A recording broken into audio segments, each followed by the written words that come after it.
Welcome to Small Business Celebration. We're continuing our series on small business owners who are getting the move on. And our guest this week, well, she has used her health issues as motivation to grow a strong and profitable business.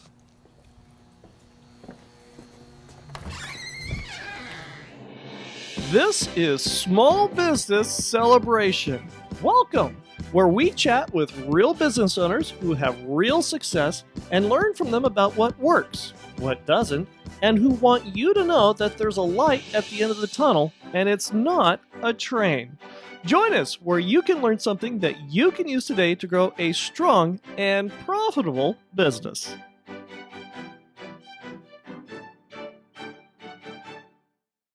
Welcome to Small Business Celebration, and our guest this week is Tricia Bland, the owner of L.E.A.N Consulting. Welcome to Small Business Celebration. Thank you, Michael. I'm pleased to be here today. And for visionaries who don't know who are you, and what is it that you do? So I'm Tricia Bland with L.E.A.N Consulting, and it stands for Lifestyle of Exercise and Nutrition. I am a registered dietitian nutritionist, have been for 36 years, and an American Council on Exercise certified personal trainer for 28 years. Now, for those of you who are watching this on YouTube, we are in, as you know, we go on location to where the business is happening. And Tricia, you have to explain where we are because this is fantastic. I've never seen anything like this before. Well, thank you. We are at, actually, an extension of my home. And this is my private fitness studio, which we actually call our wellness facility. Okay.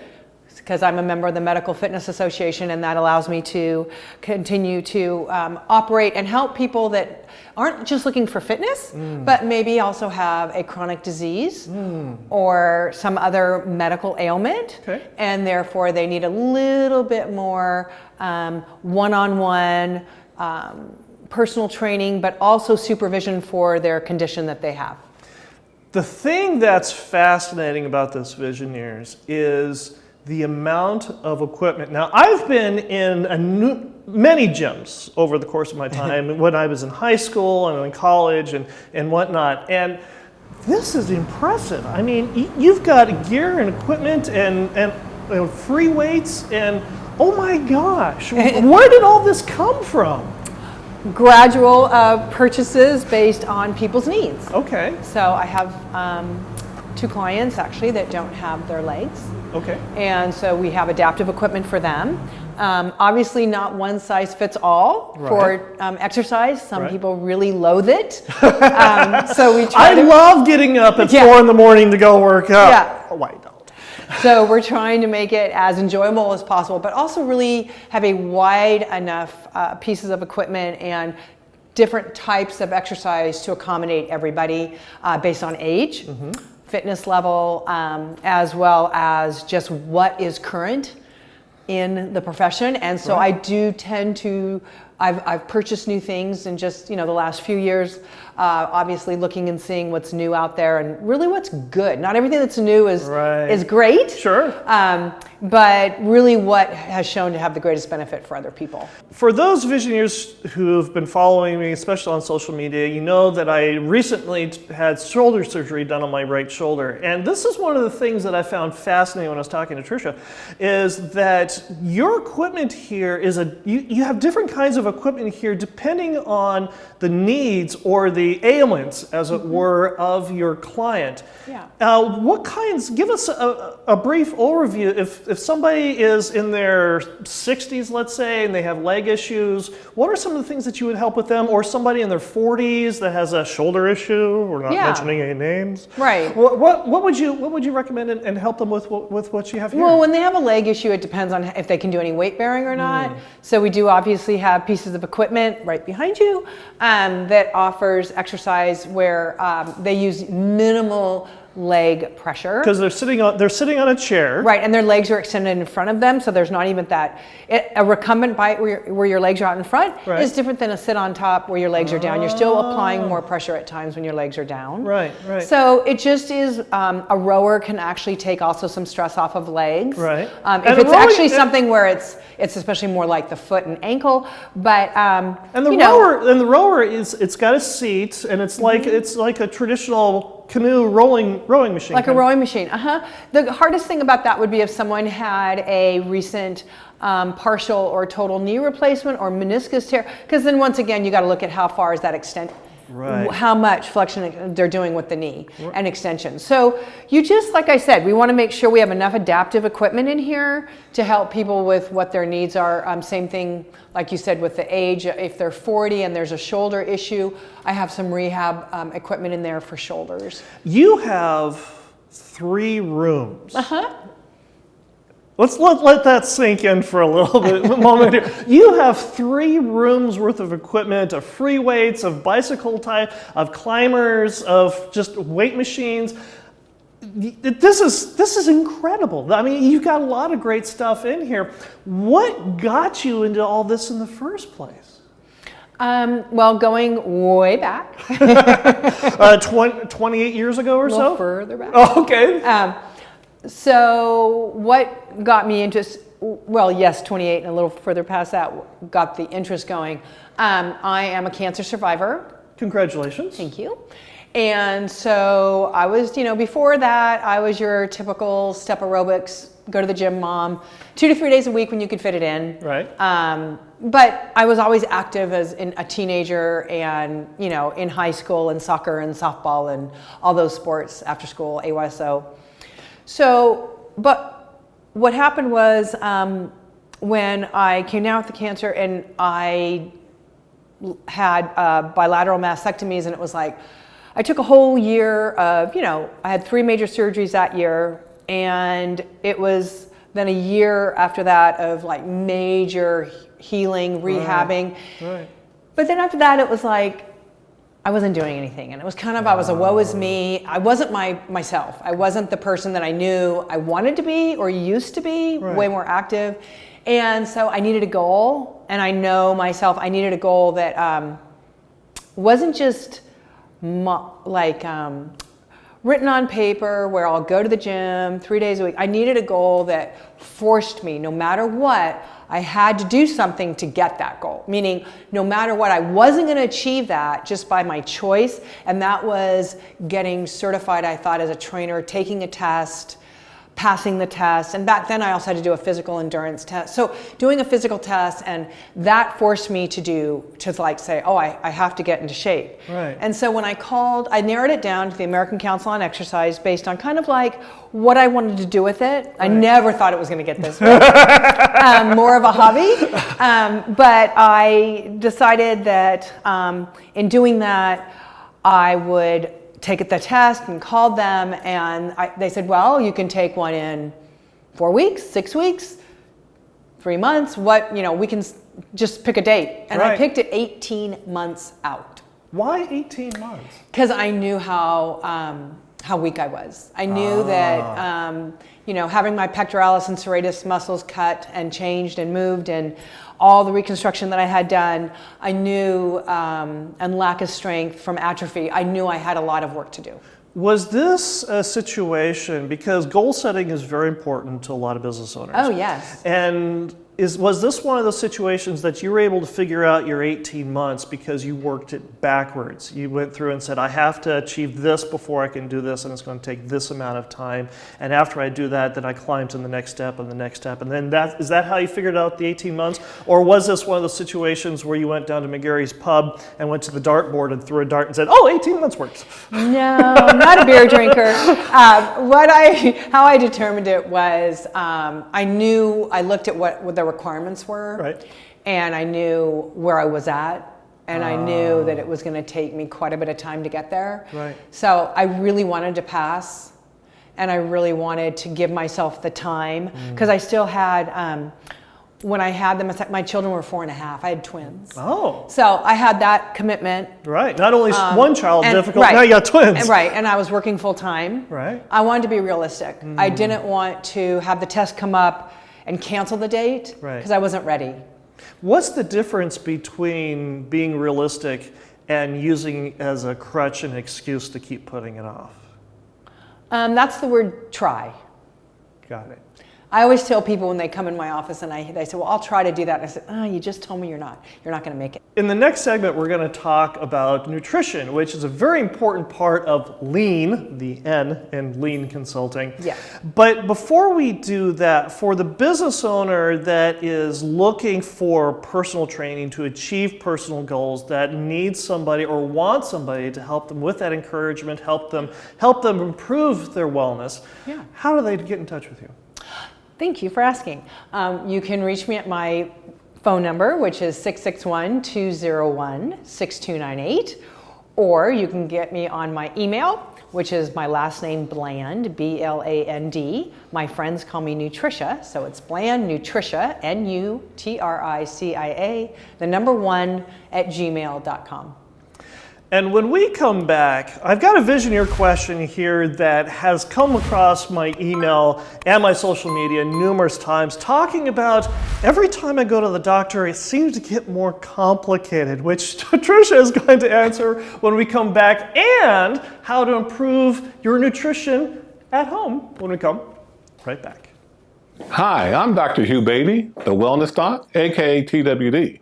If you find yourself struggling with chronic stress, and feeling physically exhausted, and it's impacting your blood pressure, and this has a major impact on your business performance, you need to come see me, Dr. Hugh Beatty, the Wellness Doc. I can evaluate you for hormonal deficiencies, nutritional deficiencies, and gut health. If you want to get your life back, please come see me, Dr. Hugh Beatty, the Wellness Doc. Reach out to Hugh Beatty, MD, the Wellness Doc, at 661-395-0315. That's 661-395-0315. Or visit him online at hughbeattymd.com. That's HUGHBEATTYMD.com. I'm here with Tricia Bland, the owner of L.E.A.N Consulting, and we are in a different location. Where are we, Tricia? You're in my kitchen. And why are we in this location? Because now I'm going to talk about nutrition and my philosophy of how to get people healthy with nutrition and portion control. We're going to talk your about second hat. Is my second hat. Very good. Now, before we get into the portion controls, Visioneer Steve asked, as I'm getting older, my health issues seem to get more and more complicated, and I get nervous when I go to the doctor to find out, what is it this time? How have you dealt with this? One thing I like to tell myself, and I actually recently had a client that had a similar question for me, and that is to literally ask yourself, do some self-talk and say, okay, well, what have I been doing? What have I been doing that's positive behavior toward my health? Okay. And get some confidence about, well, okay, I've cut back on fried foods, I've cut back on salt a little bit, I've cut back on my drinking a little bit, and I'm not eating as many sweets. And tell yourself, like, well, I've actually been doing some positive things. So I do feel that as we get older, it's natural that certain things start to kind of decline a little bit. Right. But we have to remind ourselves, we have to ask ourselves, kind of put ourselves in check, like, well, what am I doing that's better? Right. And then if there isn't anything, then that's when you do need to think about, okay, he's probably gonna,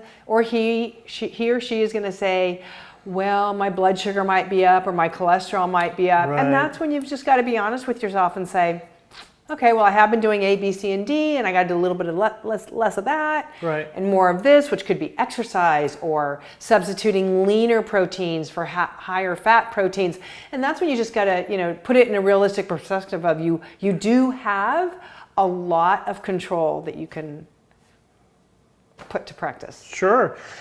And you also have to keep in mind, and correct me if I'm wrong, an old saying my grandmother used to say, getting old is not for sissies. No, it's not. It's not. The body definitely naturally declines and slows down a little bit. Right. So we have to do things to help it get better in areas that we can or accept how we need to adapt with the changes. And part of that adaptation is, and we're looking here on the counter here in Tricia's kitchen, these are different plates and bowls, and explain what's going on here, because it seems more, well, explain to us what's going on here. Okay, well, I like to talk about how just out of change over the years. Right. That the stoneware that we purchase in order to eat off of. The plates and the bowls and things like that, yeah. Has totally changed with portion size. Oh. And just like the portions have changed with beverages and hamburger sizes and things like that at fast food restaurants. We've seen, it used to be 24 ounces were the largest one. Right. Now it's above 64 in certain places. Right. So it's just gotten excessively changing. And why are the size of portions so important when it comes to your diet and your health?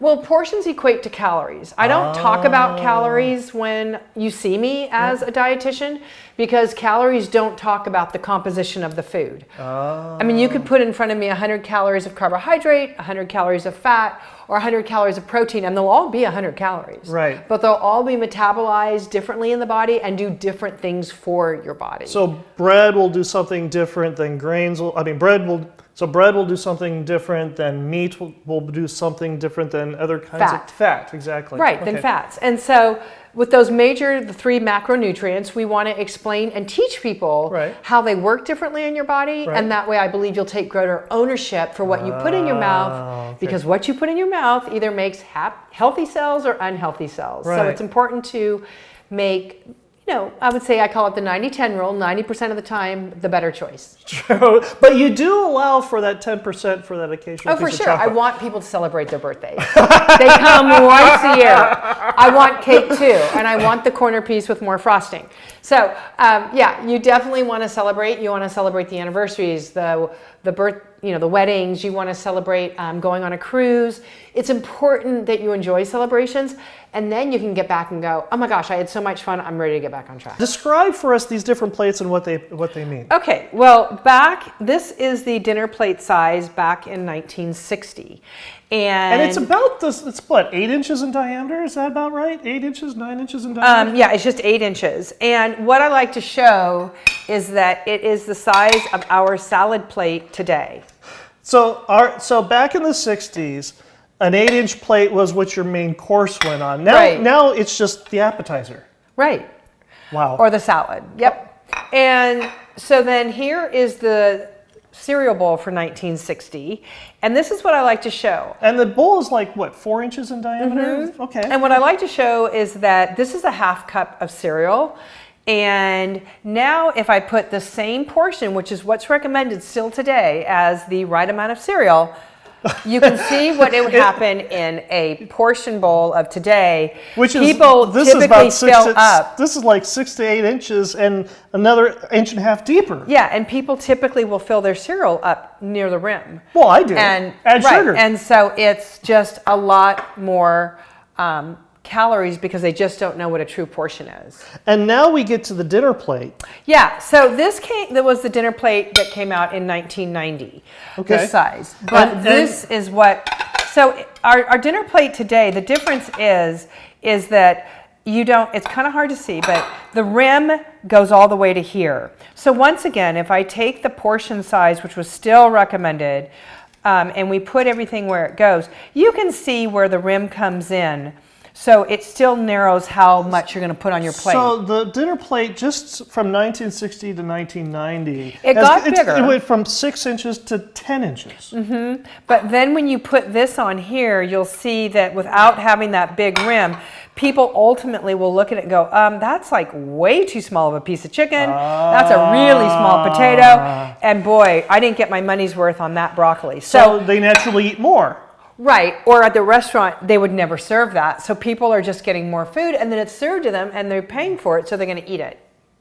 And therein lies the problem. Therein lies the problem. So if you're a busy business owner and you're going to your favorite local steakhouse and you're getting this 10 to 12 inch plate and you're trying to normalize what your nutrition should be, do you discard the bigger plate and tell the waiter, serve it to me on a salad plate?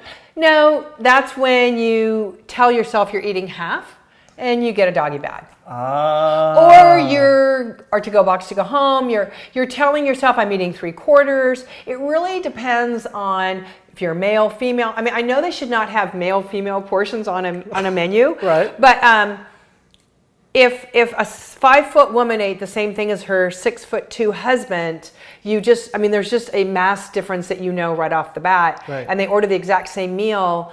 There's issues there calorically and metabolism, and you just got to be careful with the portion control. When we come back, we're going to answer a Visioneer question about one-on-one sessions and how to grow out of them so that you can grow your business exponentially. When we come right back. The reason we're talking with Tricia Bland, the owner of L.E.A.N Consulting, is because of a Visioneer question that came from a Visioneer just like you.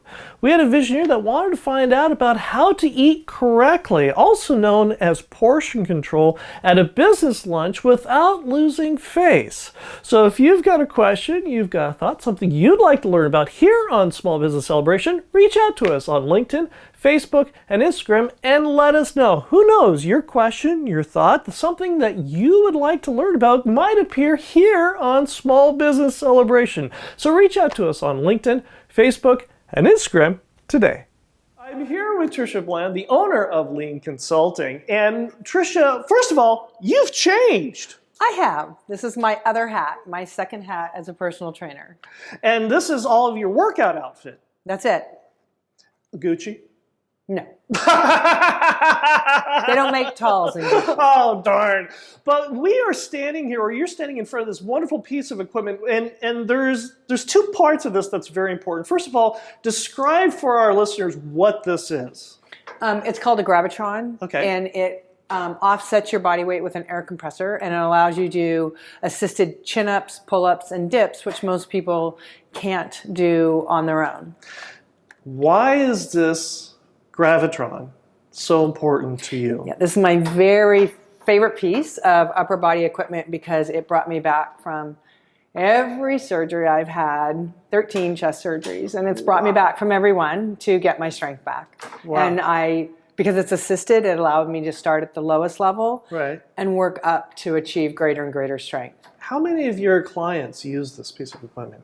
I put on every one of them. Really? Mm-hmm. Wow. Unless they had I have one client that had double shoulder replacement and he's not on it. Right.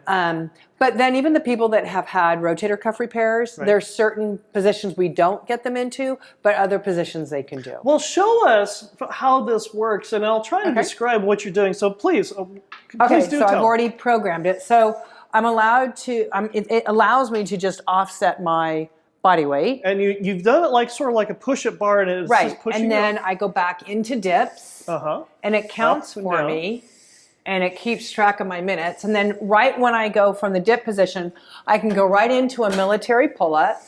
Okay. Oh, it takes you even higher. Yeah. And then the machine actually assists you going up and down. Right. And then I can come back down and go back down into dips. And then from here, I go out to a wide grip pull-up, which for most people, we never get into that position. I mean, we're rarely getting our body into that position. So a lot of people, therefore, can't do a pull-up. Wow. Because there's really nothing else we do naturally that, would assist us there. And then back into dips. And then it ends up here with a parallel bar chin-up, going all the way up and coming all the way down.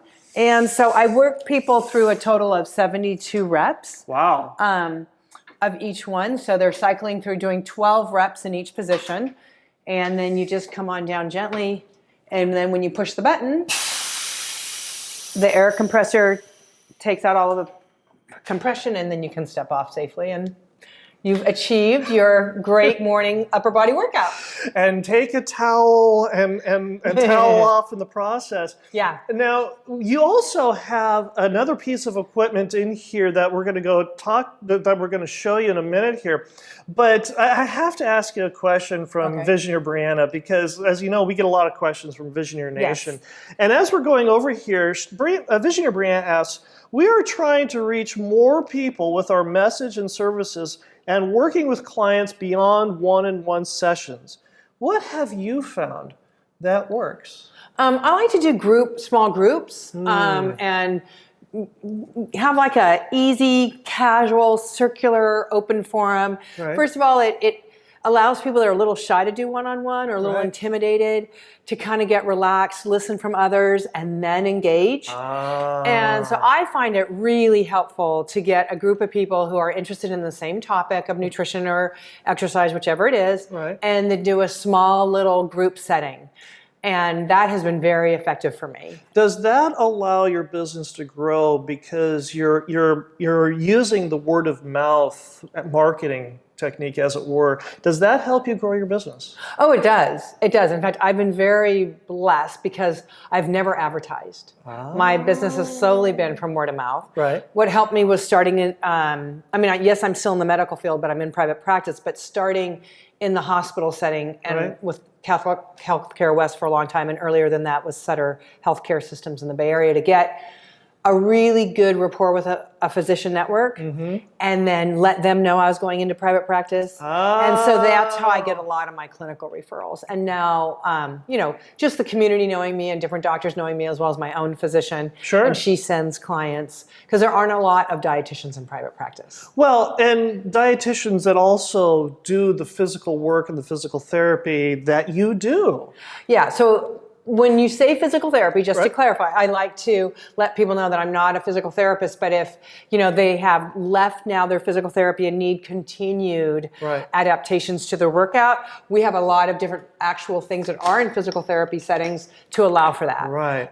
So as long as I just know the progression they need to make from their therapist, I'll see a lot of clients for that. Now, this piece of equipment, I love that. what is this? It looks like it's a piece of, it looks like bands that are permanently affixed to the ceiling. Attached to the wall, yes. So it's called a TRX, and it's a suspension body trainer. So you're working with your own body weight. So it's a little harder than just getting on a piece of equipment that's helping you, assisted with you, like, for example, an elliptical or something that's giving you some assistance. So you are required, depending on your distance from what's called the anchor. So the closer to the anchor, the harder it is, because now I'm much lower to the ground compared to if I'm further away from the anchor, then I'm much higher. So you can assist a bunch of different levels of strength and age groups with this. And every client that I've had that's had a total knee replacement can do this and now do a squat with assistance who couldn't do a squat without it. So, and then my really skilled younger ones, you can do, so if you needed assistance with a squat, you're back here. But then if you're more skilled, then people are doing like a one-legged squat. And you're doing this with perfect form. Well, thank you. But there's over 100 exercises that you can do with this. Lots of upper body. You can do a chest press, so many different things. I have to ask you, because you mentioned in the first segment that you just keep adding on to stuff and adding on to stuff. And this is something a lot of business owners do. The business becomes successful, they keep growing, and they keep adding things to this. What mentors have you had that has helped guide you through this 20, 30-year-long process? There is one boss that stands out about something that was a good, hard lesson for me. And what was that lesson? The lesson was this. I went to him and I said, Tom, I've got this challenge. And he said, so what have you figured out? What are you gonna do to solve that? And I said, well, that's why I'm here. And he goes, no, you're gonna come back with 3 ideas. And because this is your specialty. I'm over the whole corporation. I'm the CEO, but it's your specialty. So you're going to come back with 3 ideas, and I will help you determine which one is the best solution. But until you come back with me with 3 solutions, don't come back to my office. And I left there like a dog with a tail between their legs. But you know what? It made me look at solutions and challenges is now just, it's a challenge. It's not a problem. It totally taught me a different way to look at things and to always kind of have ABC ready to go. If this doesn't work, we're going to try this. And so that was one of the biggest learning lessons I had. And I was fortunate that I was young. I was quite young at the time. I was 26. Wow. How have you taught that lesson to other people? Teaching them that no matter how old you are and what's going on, you can get better and you can change. Even if you feel like you have acquired an extreme limitation, Right. that there's still options out there. There are still lots of things we can do.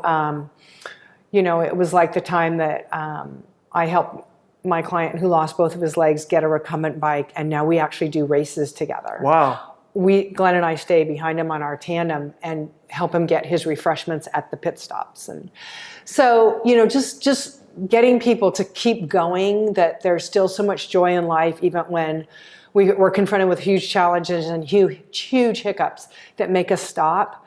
But I always use the word hiccup with my friends. It's okay, it's a hiccup, and this is a big one, but we're going to get through it. And just having that, if I had to think of 3 great things that I would tell a business owner or someone, starting a business, especially if they're starting one by themselves like I did, it's to first figure out what's your passion. Yeah. What's really your purpose? What's your purpose? Right. And then persevere. I always call it the 3 Ps. And then just persevere through it, no matter how many obstacles there are. Because I've learned, I never thought I was going to get cancer at 19. That was 19? That was my first tumor. Wow. Now, that went on. I got 5 tumors until I got to be 31, and then that's when they said, you're a time bomb. It's going to go, we got to do something. Right. But Stanford said I was the youngest case they'd seen in a long time, and they were being very conservative. Right. But then it was time to do something because we had no genetic history before that. If visionaries want to get in touch with you, how do they do that? You can call me at my cell phone at 201-6298, or you can reach me at my email at bland, B-L-A-N-D, Nutricia, N-U-T-R-I-C-I-A, the number 1, at gmail.com. Well, Tricia, this has been a real privilege. Thank you for inviting us to this fantastic wellness center. Thank you. And it's been a real treat having you on. Thank you very much. You're welcome. I appreciate it. Thank you. And I'll be right back with my final thought. Hi, I'm Dr. Hugh Beatty, the Wellness Doc, aka TWD. If you find yourself struggling with chronic stress and feeling physically exhausted, and it's impacting your blood pressure, and this has a major impact on your business performance, you need to come see me, Dr. Hugh Beatty, the Wellness Doc. I can evaluate you for hormonal deficiencies, nutritional deficiencies, and gut health. If you want to get your life back, please come see me, Dr. Hugh Beatty, the Wellness Doc. Reach out to Hugh Beatty, MD, the Wellness Doc, at 661-395-0315. That's 661-395-0315. Or visit him online at hughbeattymd.com. That's HUGHBEATTYMD.com. Getting the shot.